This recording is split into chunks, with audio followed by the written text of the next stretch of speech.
Wolverine did the unthinkable. He stabbed the Phoenix through the heart, and in doing so burned the world. Mutants died screaming. The X-Men shattered, but one survived. Not by power, by guilt. Spider-Man, the Avenger who never wanted to be an X-Man, now hunted by Sentinels, haunted by Logan's last words. And across the ashes, Magneto rises. The moon turned red the night Wolverine killed Jean Grey. Not metaphorically, not in prophecy. It turned red because the Phoenix screamed, and the scream split the sky. It began in silence. Wolverine stood on the scorched remains of the Xavier Institute, surrounded by corpses and craters, the claws on his right hand still dripping molten light. In front of him, Jean hovered, hair blazing like wildfire, eyes gone white, skin flickering between God and girl. The Phoenix had returned, again, and this time she wasn't sharing Jean's body. She had consumed it. Logan, her voice echoed across shattered trees and burning metal. "You've come to die?" He didn't answer. His left eye was already gone. His ribs shattered. His healing factor wasn't keeping up anymore. Too much energy. Too much raw cosmic fire melting his organs from inside out. But he didn't flinch. Didn't fall. Because behind him, barely conscious, lay the last four X-Men. Cyclops, Iceman, Storm, and Spider-Man. Yes, Peter Parker, the accidental mutant. Nobody knew his X-gene had ever been activated. Not even him. Not until Krakoa fell. Not until Sinister's virus mutated Manhattan. Not until it was too late. Now, he was here. Broken mask. Web shooters melted. Blood in his teeth. Watching the man who had once tried to kill him stand between him and a cosmic death goddess.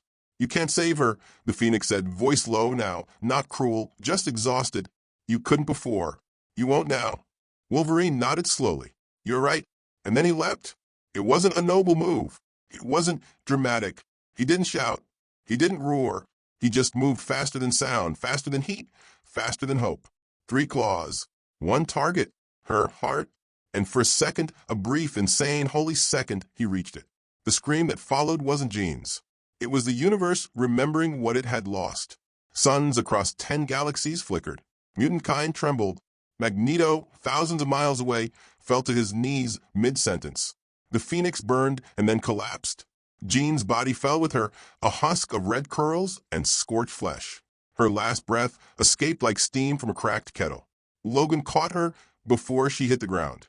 She looked up at him, finally, fully Jean, and whispered something nobody heard but him. Then she died, and Logan roared. Peter tried to stand, but his legs gave out.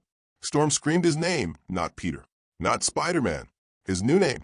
The name Xavier had whispered after testing his DNA. Hope-bringer. But he didn't feel like any hope was left. Not when Logan stood, turned toward the rest of them, and collapsed. Peter crawled toward him. "Logan, Logan, we have to go. The Sentinels, they're coming back." Wolverine coughed blood, smiled. "Kid, this was the only play. She would have burned everything." "I know," Peter choked. "I know, we needed you. We still—" "No, you don't." Logan grabbed his wrist. His claws retracted one last time. "You're it now. You're the last." "What?" "No, that's not." Logan's voice dropped into a whisper, words broken by pain and fire. "Don't be Spider-Man anymore. Be what she saw in you." Peter froze. What did she see?" Logan grinned, the corners of his mouth tearing from a string. "She saw a future." He died before Peter could ask anything else. The Sentinels arrived 6 minutes later. They weren't like the old ones.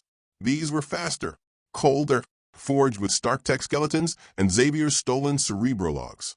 They didn't speak, didn't pause. They incinerated Iceman where he stood. Storm barely made it airborne before a gravity net slammed her down, cracking every bone in her legs. Cyclops unleashed a final optic blast, so bright it turned one Sentinel to dust. But then 3 more overwhelmed him. He died screaming her name. Jean. Peter didn't run. He dragged Storm behind what was left of the jet wreckage, threw himself into the air, webbing the last Sentinel's eyes, redirecting its blast into another. It bought him seconds, not minutes, seconds. He used them all. One Sentinel impaled him through the side. Another crushed his left foot. Blood poured down his chest, into his mouth. He didn't stop. He didn't stop until they were all down. Not destroyed, not disabled, just down, enough to escape. He carried Storm for 12 miles. Through fire, through ash, through the ghost of Westchester. And when he finally collapsed, it wasn't from blood loss. It was from memory of what Logan said, of the moment Jean looked at him and smiled, of the things she whispered before she died. It should have been you. Peter didn't know what she meant.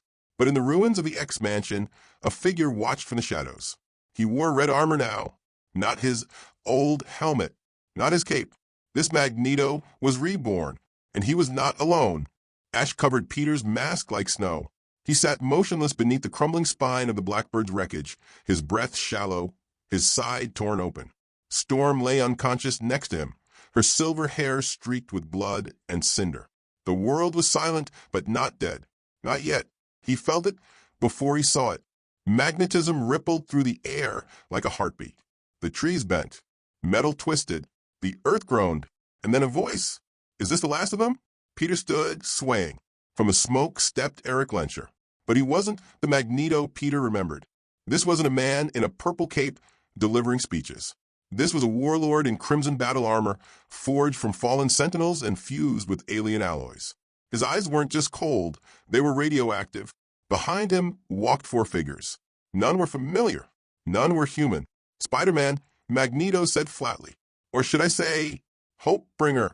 Logan's last gamble. Peter didn't speak. Magneto floated toward him, boots never touching the ground. I watched your fight. Impressive? Messy. But you survived. That makes you valuable. Peter spat blood. What do you want? Simple? I want you to die quickly. Peter blinked. Magneto raised his hand, and the wreckage Peter was leaning against crushed inward, trapping him like a bug in a soda can. His ribs cracked instantly, his lungs compressed, and still Peter fought. A last web shot hit Magneto's arm, disrupting his control for a millisecond. It was enough. Peter rolled free, coughing blood, and launched himself at the warlord. It was suicide, and he knew it, but this wasn't about survival. It was about warning him. I'm not Logan, Peter growled, but I won't let you bury what's left of us. Magneto narrowed his eyes and then casually redirected the iron in Peter's blood, paralyzing him midair. You think this is about legacy? Magneto sneered. It's about evolution. And you're a mutation that should have stayed in Brooklyn. Before Peter could respond, a sonic blast hit Magneto from behind. Storm.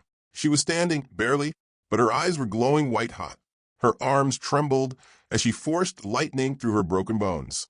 Magneto staggered, shielding himself. Aurora, stop this. You're already half dead. Storm whispered, then I'll die with purpose. Her final lightning bolt split the ground.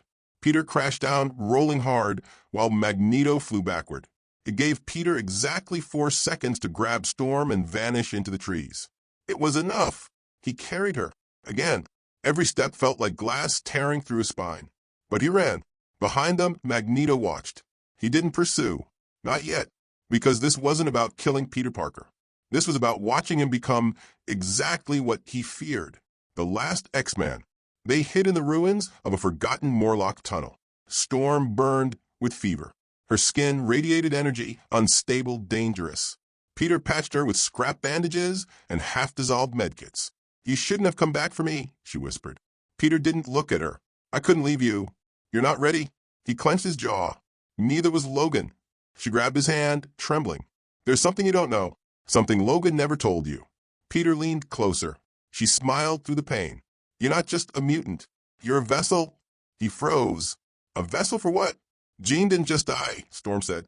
She gave it to you. Her last spark. The Phoenix didn't die with her. It passed. Peter stood up slowly. You're lying. Storm's eyes filled with tears. Why do you think Magneto wants you dead before it awakens? Peter turned away, but the ground beneath him was already shifting. A pulse, a heartbeat, something in his chest burning. No, I can't be. You already are, Storm said. That's why Logan chose you. Why Jean whispered it should have been you. He dropped to his knees. Everything was a lie. He wasn't a mutant. He was a weapon, and now every enemy on Earth would come for him. And still, the Phoenix spark remained quiet. Dormant. He had a choice. He could run, or he could burn. Meanwhile, in the Arctic Circle, a meeting was held beneath the bones of a dead Celestial. Magneto stood before 3 figures, a resurrected Sinister, a corrupted Forge, and the Hollow, an Omega Sentinel AI rebuilt with mutant minds. Spider-Man lives, Magneto said. The Phoenix lives within him. Sinister licked his lips. Delicious chaos. Forge clenched his mechanical jaw. I told you this would happen. The Hollows stared into the future. Then we kill him before the flame ignites. Magneto nodded. Unleash Krakoa's bane. Let it hunt the spark. Peter had no time. Storm's vitals dropped by the hour. Her power was eating her alive. He needed help. Mutant help. Real help? Only one name came to mind. Laura. X-23. The only one who shared Logan's blood. The only one who could possibly understand. But she hadn't been seen since the Genosha genocide. Everyone thought she was dead. Peter didn't. He built a crude communicator from leftover Sentinel parts. Hooked into old X channels. Repeated a single phrase across every frequency. Logan's dead. The Phoenix spark lives. I need you. He waited. 1 day. 2. On the 3rd night, as snow fell across the ruins of Westchester, he heard it. A voice. I should kill you for dragging me into this. He turned, and there she was, Laura Kinney, covered in blood, blades extended, eyes cold. Peter stood. I didn't have a choice. She didn't respond. She just walked up to Storm, checked her pulse, then looked at Peter. If she dies, you die. Then she rolled up her sleeves and got to work. Elsewhere, in a different plane entirely, the Phoenix stirred. It remembered Wolverine's claws, Jean's scream, Peter's confusion, and it smiled, because this time it had chosen its host, not for power, but for guilt, and guilt burns forever. Laura didn't speak much. She stitched Storm's wounds with trembling hands and stared at Peter like she was waiting for him to break, or explode, or both. He hadn't slept in 3 days. Every time he closed his eyes, he saw Jean's face, not the human one, but the cosmic one. The face of a god that had once loved Logan. The face that whispered inside his mind now. You're not ready, Laura said, without looking up. Peter leaned against the cold concrete of the tunnel. Yeah? Tell that to the spark in my chest. His skin had started to crack, literally. Web-like golden fissures ran up his arms, glowing faintly in the dark. His veins pulsed with fire. His eyes, once brown, flickered with embers. Storm stirred on the cot beside him. She was alive, barely. Her powers were unstable. Her body couldn't regulate them after Magneto's attack. But she fought on. That's what X-Men did. Peter wasn't sure he was one of them anymore. He wasn't sure he was anything. Just a bomb, waiting to go off. That's when the screaming started. It wasn't human. It was deep, ancient, made of metal and meat and rage. Laura jumped to her feet. It found us. Peter stood, already webbing his hands. What is that? She didn't answer, because behind her, the wall detonated inward. And standing there was Krakoa's bane, 10 feet tall, made of decayed bark and broken sentinel tech. Its head was the skull of a mutant bear. Its arms were blades. Its voice was made from hundreds of mutant screams layered together into one endless howl. It wasn't sent to kill. It was sent to erase. Laura lunged first. Adamantium met stone and steel in a flash of sparks. Peter moved in right behind her, slamming into the monster's shoulder with a fire-infused punch that knocked it back a step. But only one. Krakoa's bane was fast. Faster than it should have been. It sliced Laura across the ribs. She fell. Peter caught her. The monster opened its jaw. From it burst a beam of corrupted cerebro data, shrieking like death itself. Peter threw himself in front of it. The blast hit his chest, and everything exploded, but Peter didn't fall. He floated, his feet lifted off the ground. His veins lit up like lightning strikes. The Phoenix inside him awoke, not fully, not yet, but enough. His body burned from the inside out. He screamed. The scream shattered the tunnel roof. And when he landed, everything around them was on fire. Laura stared at him in horror. What did you do? Peter looked at his hands. They were wrapped in flame, not destroying him, but reshaping him. I didn't do anything, he said. It did. He turned to Krakoa's bane, still standing. And this time, Peter didn't hold back. He moved so fast the walls bent around him. Webs became liquid flame. Each strike ignited shockwaves. He webbed the monster's throat, chest, arms, legs, and pulled in every direction at once. It cracked, then split, then screamed its last scream. Peter stood over the pieces, chest heaving, eyes glowing gold. Laura approached slowly. You're not Spider-Man anymore. He didn't answer, because deep inside his skull, the Phoenix laughed. Far away, in a hidden bunker beneath London, Magneto watched the footage. He didn't flinch. He's accelerating faster than we predicted, the Hollow said. Sinister grinned. It's beautiful. This is better than I hoped.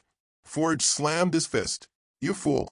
If the Phoenix reaches full strength inside someone like him, someone with grief, trauma, and no psychic training, he won't become a god. He'll become extinction. Magneto nodded. That's the plan. Everyone turned. Magneto didn't blink. We've lived in the shadow of gods too long. Apocalypse. Onslaught. Jean Grey. Krakoa. Always kneeling. Always rebuilding after someone else's vision collapses. He pointed to Peter's face on the screen. Let him become fire. Let him burn it all. And when the world turns to ash, we build a new one. The Hollow smiled. You want to use him? I want to end him, Magneto whispered. But only when it matters. Back in the tunnel, Peter sat in silence, staring at the place where Krakoa's Bane had died. Storm had woken. Her powers were still erratic, but her voice was calm. Jean chose you, she said. And now I see why. I don't, Peter said. I don't want this. I didn't ask for it. No one does, Storm replied. Leadership is just guilt that survived. Laura crouched beside him. We don't have time to cry. Peter nodded. Then what do we do? Storm answered, we find what's left. There were other cells. Rogue, Nightcrawler, Bishop, maybe even Colossus. They're out there, scattered, hiding. Peter stood, the fire dimming in his chest for now. Then we don't stop. Laura handed him a blood-stained communicator. Peter held it tight. Broadcast the signal. To who? To everyone, he said. No more hiding. No more factions. No more mutant versus mutant. He looked at the sky through a crack in the tunnel ceiling. If we're going to burn, let's burn together. Elsewhere, inside an asteroid orbiting Saturn, an old voice stirred. Charles Xavier opened his eyes and whispered, The Phoenix is chosen again. The X-Men weren't dead. Not all of them. Peter's signal had reached further than expected. Across shattered satellites and broken cerebro nodes, the pulse echoed. The Phoenix lives. Mutants unite. And they came, rogue, scarred, furious, and twice as powerful after absorbing Colossus's final breath. Nightcrawler, burned, limping, teleporting only in pain, but alive. Jubilee, armor, dust. A few students from New Krakoa. They gathered in the remains of Muir Island. Peter stood before them, no longer just Spider-Man. He wore a torn X logo across his chest, flame flickering beneath it. His web shooters had been reforged with Phoenix energy. His voice carried weight. Storm watched from aside, her legs barely functional, but her eyes clear. He's ready, she said quietly. Laura disagreed. No one with that much power is ever ready. Peter stepped forward. This isn't about readiness. This is about survival. The mutants stared back, some with hope, others with fear. I'm not leading you because I want to, he said. I'm leading you because no one else is left.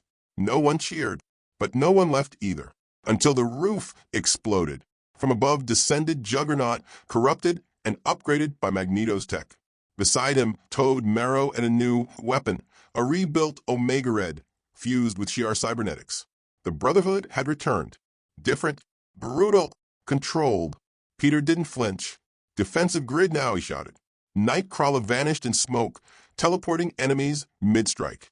Rogue flew headfirst into Juggernaut's chest. Laura tore through Marrow before she finished her first scream. Peter went for Omega Red. They collided midair. Peter's webs burned like napalm. Red's tendrils sliced through the ground, but couldn't catch him. The Phoenix inside Peter reacted, not with rage, but precision. A single strike, a blinding flare, and Omega Red was dust. Juggernaut roared, charging at Storm.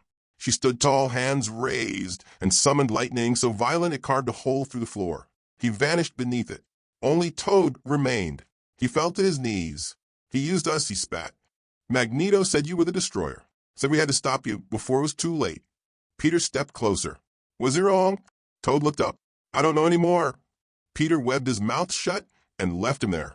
The battle was over, but something was off. Too easy, too clean. Storm realized it first. Where's Magneto? Peter turned to answer, but the world shifted. Reality itself collapsed. Everything around him folded inward. The base, the rebels, the dead, replaced by white walls, clean light, and silence. He was alone. A simulation. A trap.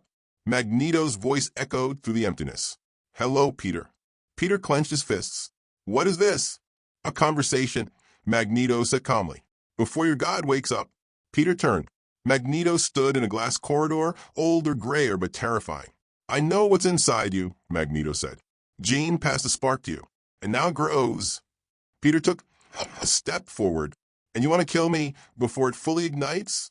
Magneto shook his head. No, I want to use you. Let the Phoenix purge the world.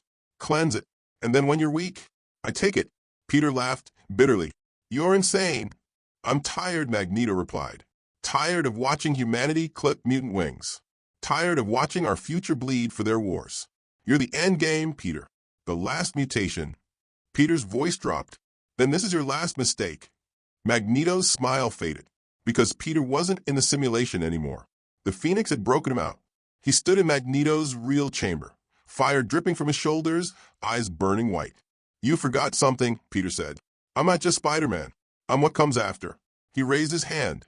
Magneto's armor tore apart, piece by piece, as if pulled by invisible strings. Magneto snarled, You don't have control. Peter's voice echoed with flame. I don't need control. I have purpose. And then he let go. The chamber exploded in light.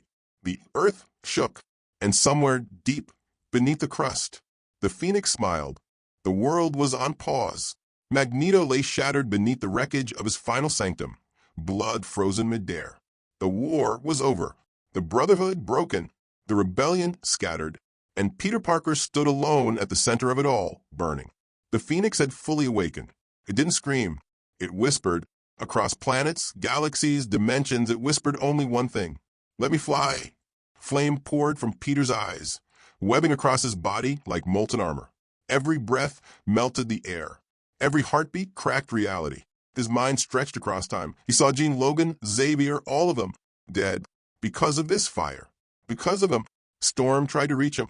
Peter, you can fight it. You're still in there. But Peter didn't answer. He rose from the ground, fully consumed.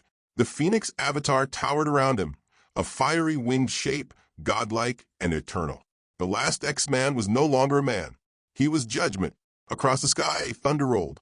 The oceans churned. Satellites failed. The earth began to shake, tectonic, violent, primal. The world recognized what was coming. Another extinction. And then a voice cut through the flame. Low, gravel, familiar. You promised you'd never be me, kid. Peter turned, heart racing. Standing just beyond the fire, half-burnt, bloodied, and impossibly real was Logan. Not a ghost, not a vision, but Wolverine alive. He lit a cigar with Phoenix fire and smirked. You think death stops me, bub? Phoenix took me, made me watch, but I crawled my way back. Same way I always do. Peter fell to his knees. Logan? I couldn't stop it. Logan placed a hand on his shoulder. You weren't supposed to. The Phoenix roared, but Logan didn't flinch. He stared straight into it. You think this kid's yours? You think you can use him like you used Jean? Like you tried with me? He unsheathed one claw. You forgot what we are. The Phoenix shrieked, and Peter screamed. The fire turned inward, not outward. He was burning himself. The Phoenix fought, but it wasn't alone anymore.